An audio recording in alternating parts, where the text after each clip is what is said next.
नमस्कार, मैं हूं तान्या कसौधन और आप देख रहे हैं टीवी 24। आजादी के बाद हुए पहले लोकसभा चुनाव से लेकर अब तक हर बार प्रचार, मतदान और वोटिंग के बाद कुछ ऐसी मजेदार घटनाएं होती रहती हैं जो दर्शकों तक याद रहती हैं। कई बार नेताओं के विपरीत हालात में भी चुनाव प्रचार किया तो कभी संसाधनों की कमी के बाद भी मतदाताओं से मिलकर प्रत्याशी को जिताने की अपील, चाहे चमगादड़ों के शोर पर पंडित जवाहरलाल नेहरू का कीप साइलेंस कहना हो, या नाक टूटने के बाद या बिजली गुल होने के बाद टॉर्च की रोशनी में इंदिरा गांधी का जनता के बीच जाकर भाषण देना हो, सब लोगों को आज तक याद है। ऐसी ही एक घटना हुई प्रधानमंत्री इंदिरा गांधी की हत्या के बाद लोकसभा चुनाव 1984 से जुड़ी हुई। लोकसभा चुनाव 1984 में इलाहाबाद सीट से बॉलीवुड के महानायक अमिताभ बच्चन ने कांग्रेस के टिकट पर ताल ठोकी थी। उनके प्रतिद्वंदी भारतीय लोकदल के दिग्गज नेता हेमवती नंदन बहुगुणा थे। बता दें कि उन्होंने 1977 में कांग्रेस छोड़कर जनता पार्टी को केंद्र की संतान में पहुंचने से बड़ी भूमिका निभाई थी। इस चुनाव में बहुगुणा को अमिताभ बच्चन के सामने करारी शिकस्त मिली थी। दरअसल इंदिरा गांधी की हत्या के बाद पूर्व प्रधानमंत्री राजीव गांधी के कंधों पर कांग्रेस को जिताकर सत्ता में वापसी कराने की जिम्मेदारी आ गई थी। आम जनता की पूरी सहानुभूति कांग्रेस के साथ थी। कांग्रेस को बहुगुणा से हिसाब बराबर करना था, इसलिए राजीव गांधी ने अपने दोस्त अमिताभ बच्चन को इलाहाबाद सीट से मैदान में उतार दिया। अमिताभ बच्चन जहां भी चुनाव प्रचार के लिए जाते, लोगों की भीड़ उमड़ पड़ती थी। उनका ये जलवा मतदान और फिर नतीजों में भी नजर आया। आपको बता दें कि तब बैलेट पेपर के जरिए मतदान होता था।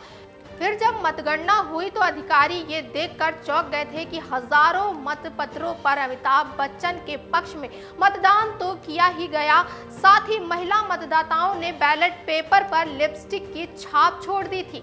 जी हाँ, हालांकि ऐसे करीब 4000 मतों को अवैध घोषित कर दिया गया था।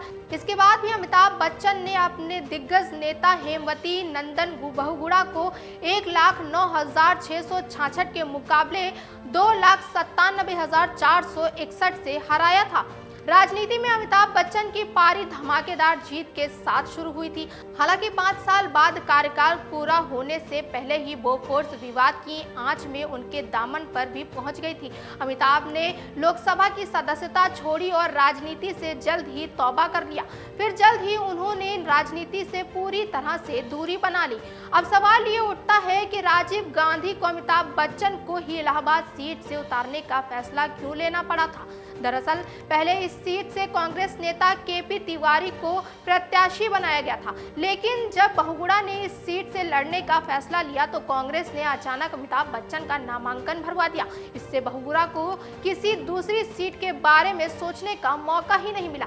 नतीजा ये निकला कि कांग्रेस उत्तर प्रदेश की 85 में से 83 सीटें जीत गई थी। कांग्रेस के रणनीतिकारों का अमिताभ बच्चन को इलाहाबाद सीट से उतारने का पैंतरा पहले दिन से काम कर गया था। चुनाव प्रचार के दौरान इलाहाबाद में अमिताभ बच्चन की धूम रही थी।